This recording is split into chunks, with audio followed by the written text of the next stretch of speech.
very, very sleepy, which is my usual answer. So I guess no different than normal. So maybe, I don't know. Extra sleepy. Extra, I feel like I should be extra sleepy. We'll see how I am in lab today.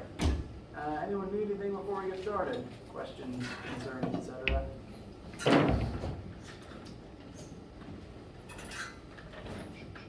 All right. A couple things. One, be working on the homework and let me know what questions you have as they come up. I've gotten several questions about the first homework, and from a lot of the questions, I'm realizing that a lot of the questions on the first homework are probably closer to Chapter 3 homework than Chapter 1 homework, so that's something I need to revise for the future. Sorry about that inconsistency. Additionally, of the questions on homework number 1, I want to draw attention to number 6 because it is by far the trickiest one. So if you've been looking at this and do not know what to do, that is okay. This is like on a test. If this homework assignment were a test, this would be the hard one just because of the trig puzzle involved with it. So what I'm planning on doing with this one is spending some time on Friday talking about it. Once I conclusively get I'm making sure that I know it works. I just want to prep what I want to say about it first ahead of time. Get all the images in place so I don't have to redraw them from scratch every class. So don't worry about this one. I will make sure it makes sense. It's just a trig puzzle, a very weird trig puzzle. But any other questions about the homework while I've got it loaded up?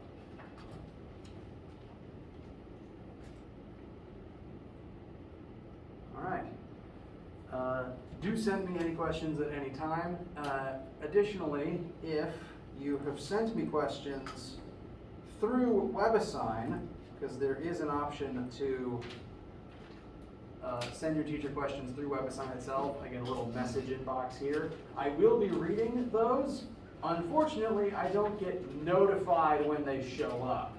So I could be minding my own business. There could be like 90 of these things in here, and WebAssign doesn't tell me until I next log in to look at it. So you're allowed to ask me questions through WebAssign, and I will get them, and I will check them.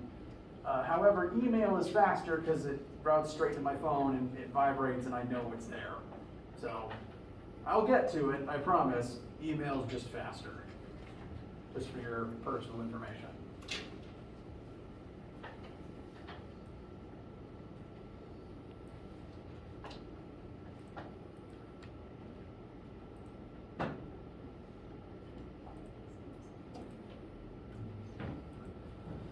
All right, now for lecture today, we're going to continue, well, we're going to begin adding vectors together two-dimensionally. Vectors are numbers, they just happen to have a direction attached, and as numbers you can add vectors together. There are loads of reasons to do this. For example, let's say that you move in several different directions in a sequence. Say you move west, and then some distance north, and then some distance east. Each of those lines is technically a separate vector, and you can add them all together to figure out your total displacement from point A to point B, or from beginning to end, I should say. And you can add any two vectors together in a sequence like this as long as they are vectors of the same type. You can add distances to distances and velocities to velocities. You just can't add a distance to a velocity. So vectors of the same type can be added together. Velocity vectors added together. An example of that might be you're driving a river through a boat, and you're driving a boat through a river, and say you're driving the boat this way, but the current points this way. As a result, those two velocity vectors would add together, and you drift that way, both directions at once. Another common one that we're going to be dealing with very soon, starting next week, is force vectors. Force is a vector, It has a direction. You have to push something in a direction. And most objects at any given time have numerous forces acting on them that will add up to some net force. For example, I'm currently holding this roll of tape still in my hand. What are some of the forces you can think of that are acting on this roll of tape?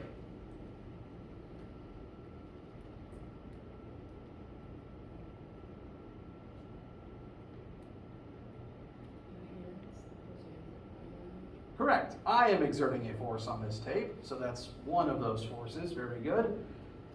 Anything else? Gravity is another force. Even when it's holding still in my hand, both of those forces are acting on it at the same time. They just happen to add up to 0 and cancel out. So when vector addition gives you 0, usually something isn't moving. When vector addition doesn't give you 0, something has moved, possibly in numerous different directions at the same time, and you have to figure out where it went as a result of that, or where it will go. So to add vectors, they have to be of the same type. Again, if you're setting up a vector addition triangle and one leg is unit meters and another leg is unit newtons, that's a mistake. They have to be of the same type, measured in the same unit, and lost my train of thought already. When adding vectors, it is handy to draw them one right after the other to kind of show visually the relationship between them, show which ones are perpendicular to each other, maybe help form some triangles. And it especially helps. That's not the slide I should be on. No wonder what I'm saying doesn't match what I'm thinking. Drawing pictures helps with adding vectors. It also helps to draw them specifically tip to tail. What I mean by that is, in this sample drawing, which we'll do some math for in a minute, I've got these 3 separate vectors, these 3 separate displacements that will add up to a grand total displacement. I've drawn them all one after the other in sequence. Specifically, I've put the tail of the spot of one vector right on the tip of the previous one. Doing this, one, can help demonstrate which ones are perpendicular to one another. This helps to form right triangles, which you will never escape because the trig will be omnipresent in this class. And that's the main reason, actually. It helps to set up your triangles, draw them tip to tail. Although in the case of displacement, it helps to kind of physically show one event taking place after the other to get you to your final location. So, drawing picture, very useful. Lastly, in order to add vectors together, it helps to, is actually required, to list them in their component forms. You cannot add an x to a y. So if you have multiple vectors in multiple different axes that you need to add together to create some grand total vector answer, adding vectors is as simple as just addition. But you just have to be careful to only add x components to x components and y components to y components. For that reason, when you're drawing your drawings and making note of all your data, it helps to list them in component form. As an example, here's the question that created the picture over there. This is an example of American football. A ball begins on the line of scrimmage. This dotted line just represents that. The quarterback is going to grab the ball and move 10 yards, technically, backwards perpendicularly away from that line. I have represented that vector in component form as -10, 0, just under the assumption that this is in the negative x direction if right is positive x. So I've listed it in this specific coordinate form.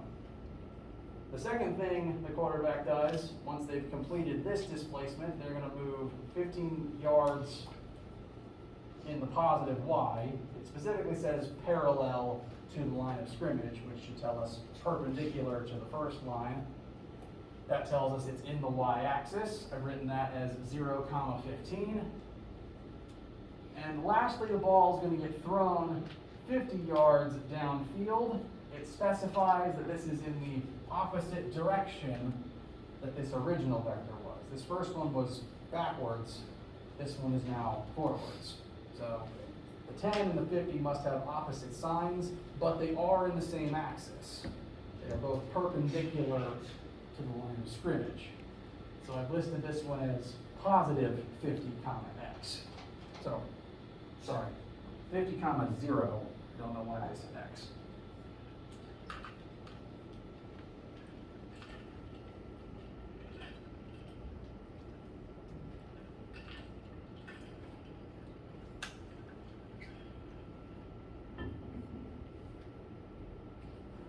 Now, the goal of adding our vectors here together would be to determine the final displacement from start to finish of the football, to know, compared to where it began, where it wound up.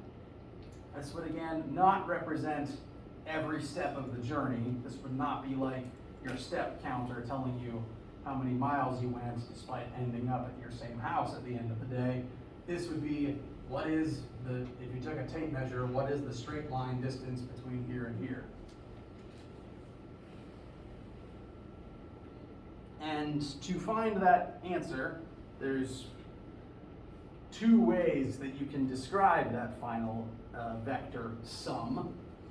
The first and most straightforward is by writing the answer in component form. So, we have listed the three vectors we're going to add together in their component forms, and adding them is as straightforward as just normal elementary school addition. I only bring up elementary school because I'm literally going to stack these like we're in elementary school. And now that they're in this form, we just want to add all the x's together to get one final x, and all the y's together to get one final y.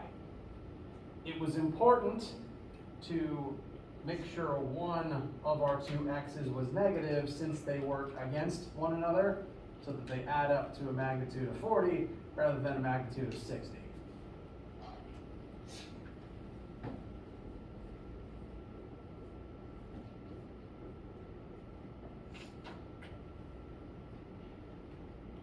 Adding the x's together gives us positive 40.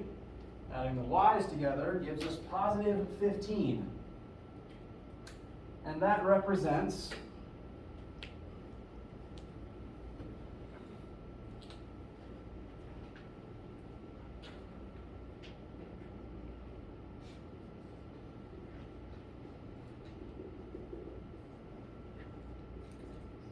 the x and y displacement from start to finish of the football.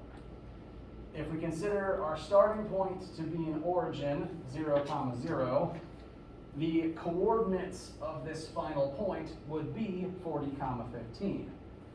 Delta x would be 40, or delta y would be 15.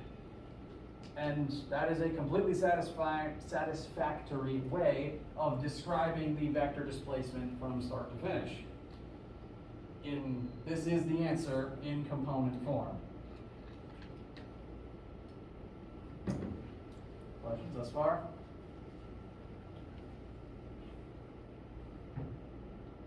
All right. Now, bless you. Component form is not the only way to describe a vector. It's not the only way to list your answer, and we must at least address the other way of doing so. That is in vector form, alternatively referred to as magnitude and direction. The magnitude of this final sum vector would be the hypotenuse of this convenient right triangle that we've formed between the x displacement and the y displacement.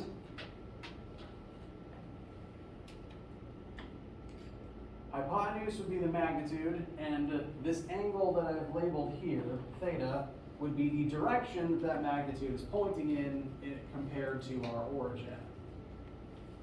So, again, this is one way to write your answer, and if I don't, like on a test, if I don't specify, write it in magnitude and direction form, you can leave it like this. However, WebAssign is often very persnickety about what form the answer is in, because it might give you a text box for magnitude and a text box for direction without giving you the chance to enter just the coordinates. So to find the answer in magnitude and direction, we just need this hypotenuse and this angle. And we know the two legs of that triangle. We've already found them. The x is 40, the y is 15. So all we really need to do is a few small pieces of geometry.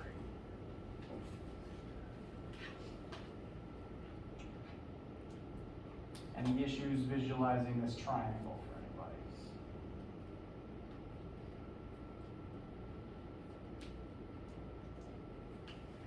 All right.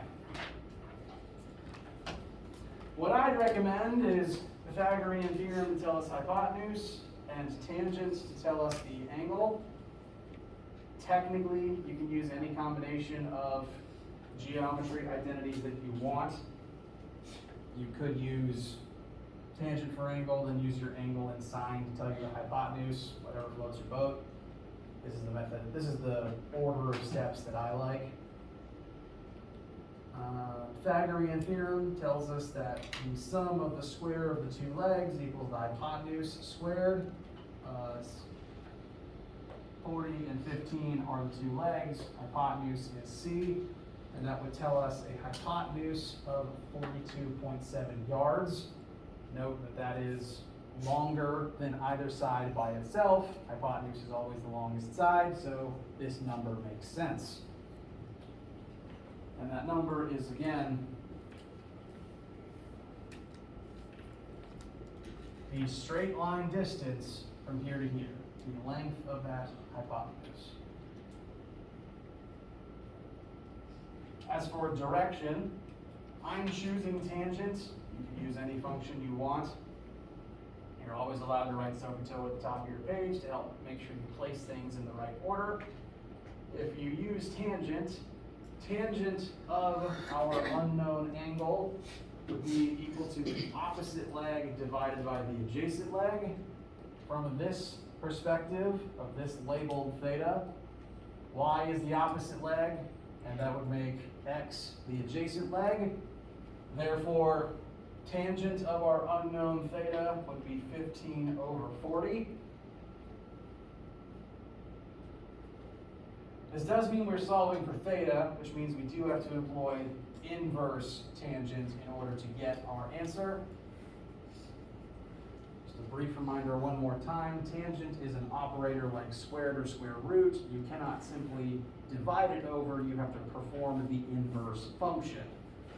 So we perform inverse tangent on both sides, and that tells us theta equals inverse tangent applied to 15 over 40. That should give us a final answer of 20.6 degrees. If for any reason your answer does not agree with me, if you are plugging the exact same thing into your calculator, or at least attempting to, and you are getting a different number, one, it could be that your calculator has hidden the inverse tangent button somewhere. Let me know and I will help you find it. Two, your calculator needs to be in degrees mode for this to work. So if all class you've been getting weird answers for your trig functions in your calculator might be in radians mode, I can help you set it to degrees mode. Once we get it there, it should stay there all class. We will talk about radians eventually, but we shouldn't need to do trig with them.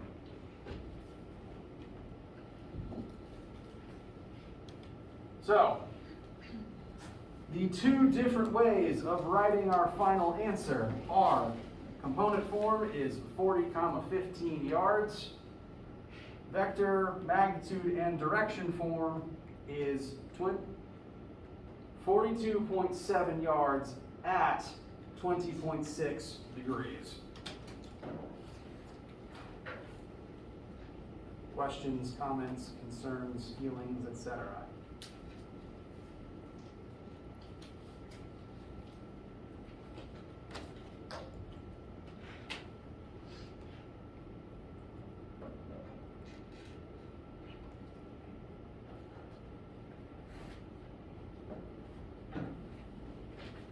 All right.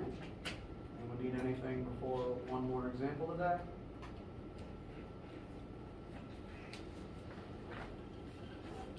All right.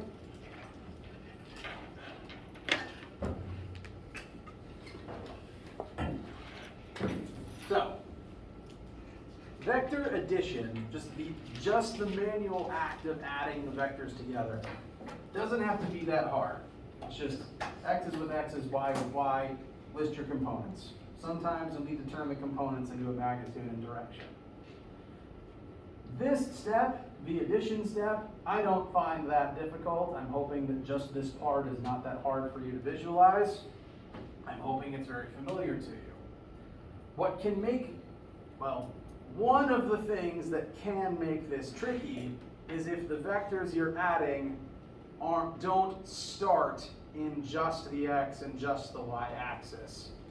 Sometimes you might need to add vectors that begin on an angle. So hypothetically, let's say that you're hiking, and from the trailhead, you hike 20 meters at 40 degrees north of east. Then you stop and turn and hike for 40 meters at 25 degrees north of west.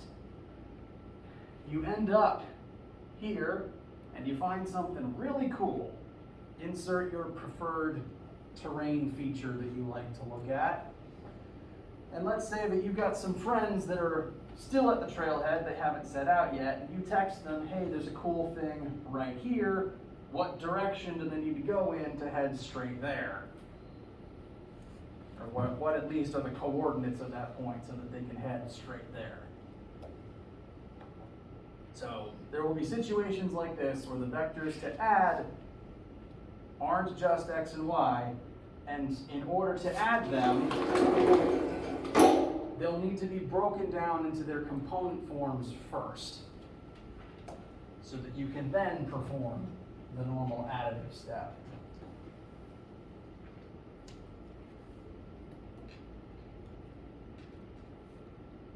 I've got some work here from before. I'm going to step through all of it.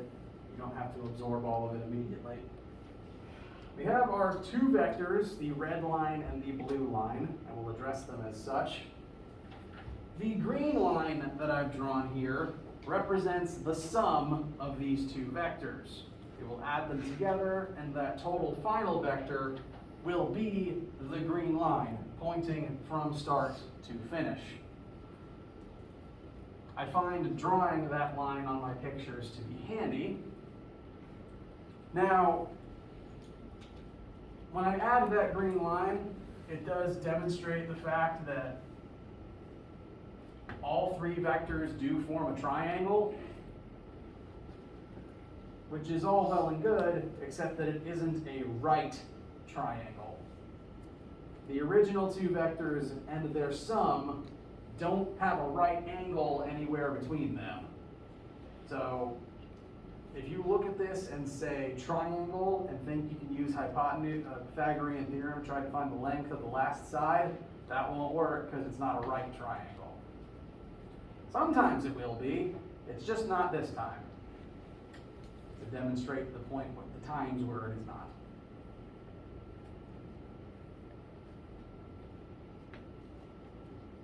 So to properly add these and find that final vector, we will need to break the red triangle down into its two components.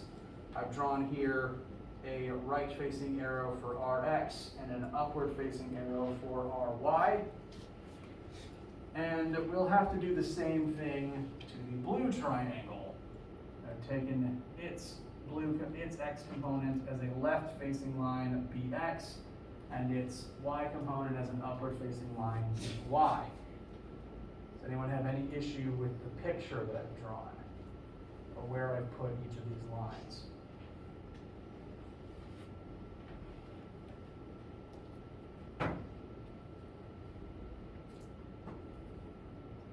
All right.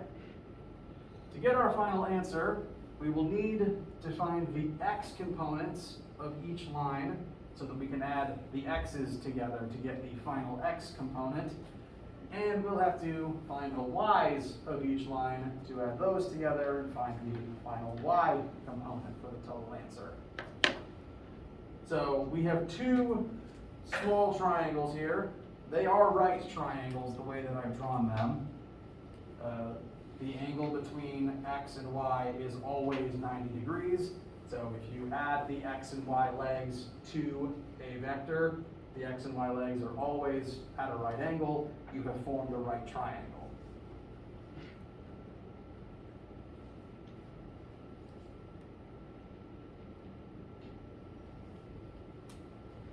And for each of these triangles, we know the hypotenuse, which is the starting vector, and the angle at which the hypotenuse points.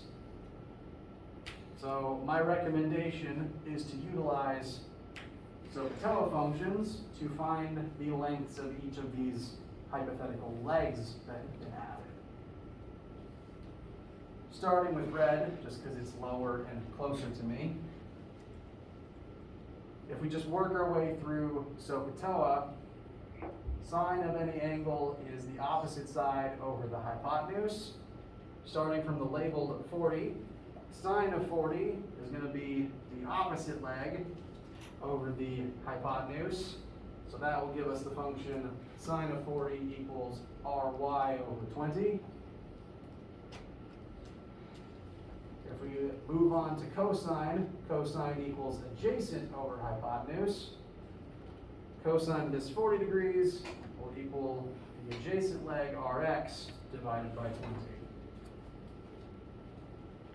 We can solve those two functions for both ry and rx. I do recommend checking through your work as you write these things down. My ry is 12.86 and my rx is 15.32.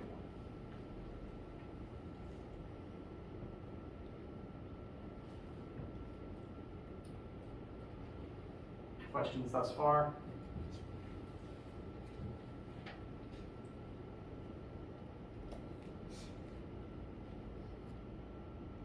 Just to make sure, does it matter that you call them R, X, and EX?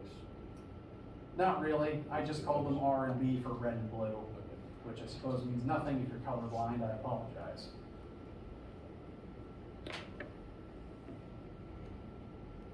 Yeah, you can label them anything you want. I'd say the X and Y parts are relatively important, but you could call them line 1 or line 2, line cheese and line ham, whatever you want.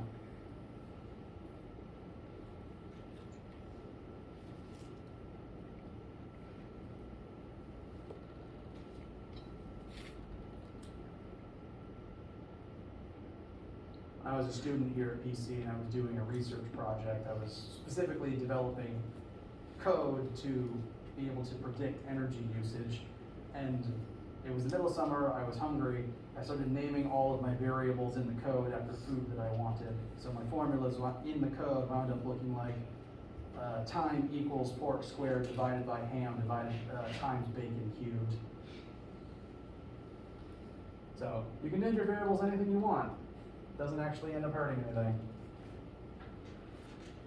For the blue line, which I've just labeled by and bx arbitrarily, functionally, the relationship between x and y is the same compared to their starting angle. So the relationship between sine and y and cosine and x will be intact if you do it the same way that I did. If you swapped to examining this angle instead, it would flip, but the way that I have it written, sine of the 25-degree angle would be equal to opposite by over 40, and cosine of that 25 would be equal to adjacent bx over 40.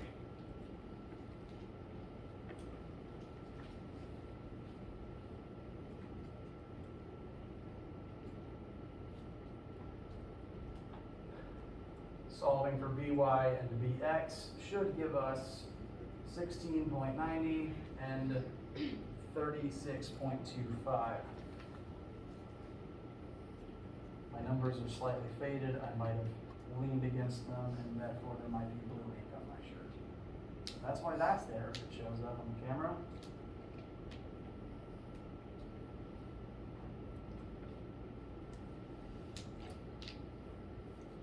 So, it can be a bit of a headache, it can be a little bit of a time sink, but this is how you would find the components of two vectors before you would then add the components together.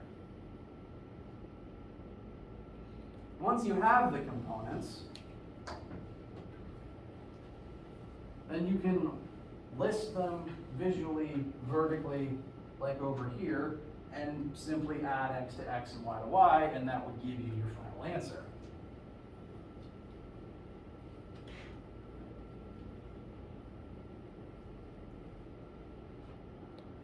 So, for the red line, the x is 15.32, the y is 12.86. For blue, x is 36.25, y is 16.90.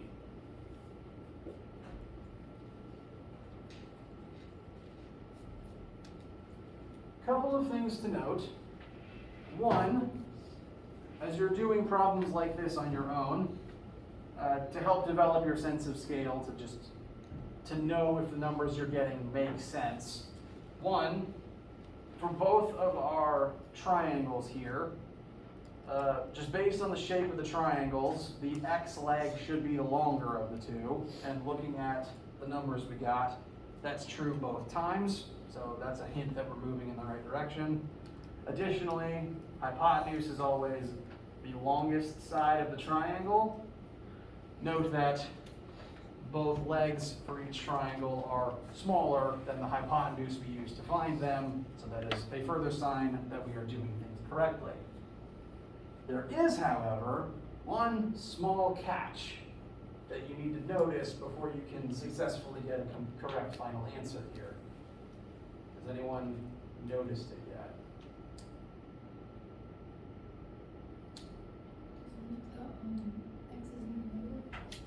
Correct.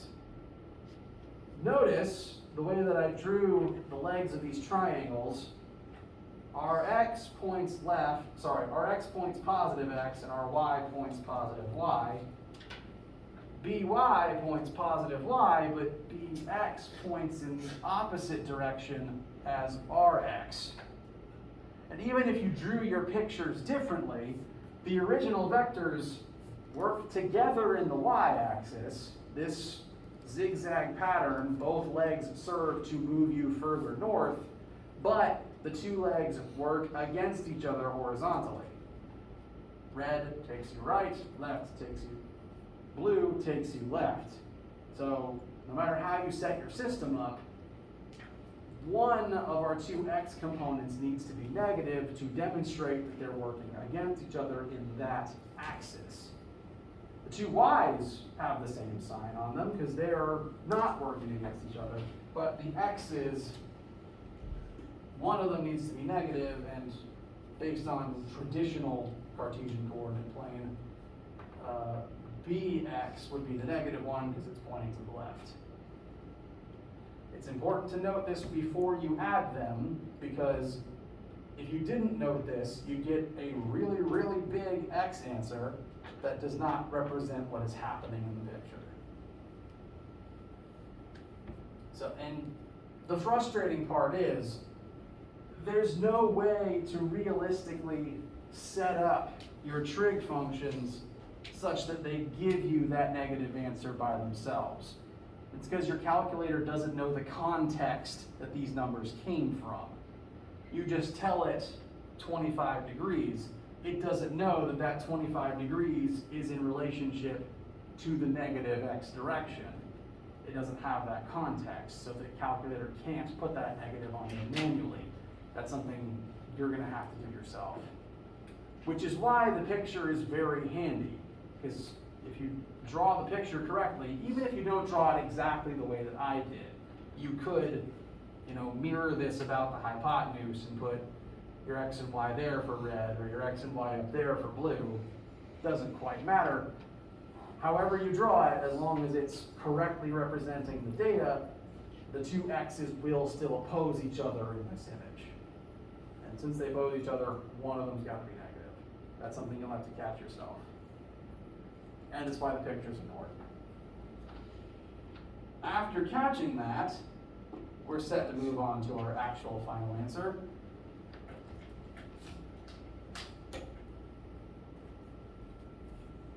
Which should be a grand total of negative 20.93 in the x and positive 29.76 in the y.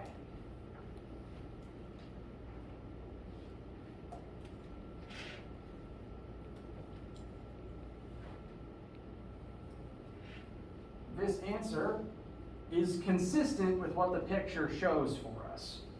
Even if the picture isn't to scale, notice that if we were to break down this green line that I drew into x, y components, its x would point left, negative, hence the negative sign in our answer. The y would point still up and positive y, so our y answer is positive. The y answer is the cumulative sum of both component y's.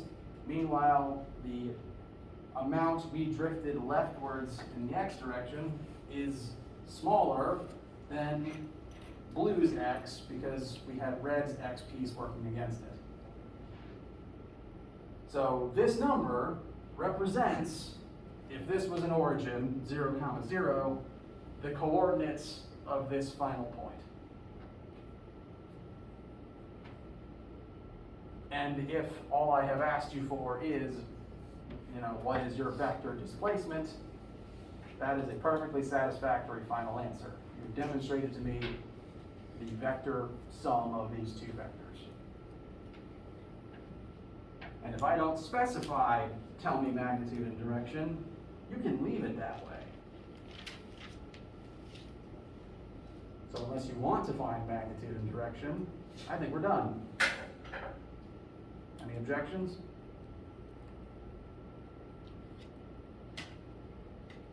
All right. That actually wraps up everything I wanted to talk about today. On Friday, we'll talk about relative velocity, which will tie into some more vector stuff. Basically adding velocity vectors instead of displacement ones. It won't be very different mathematically, it's just a matter of training yourself on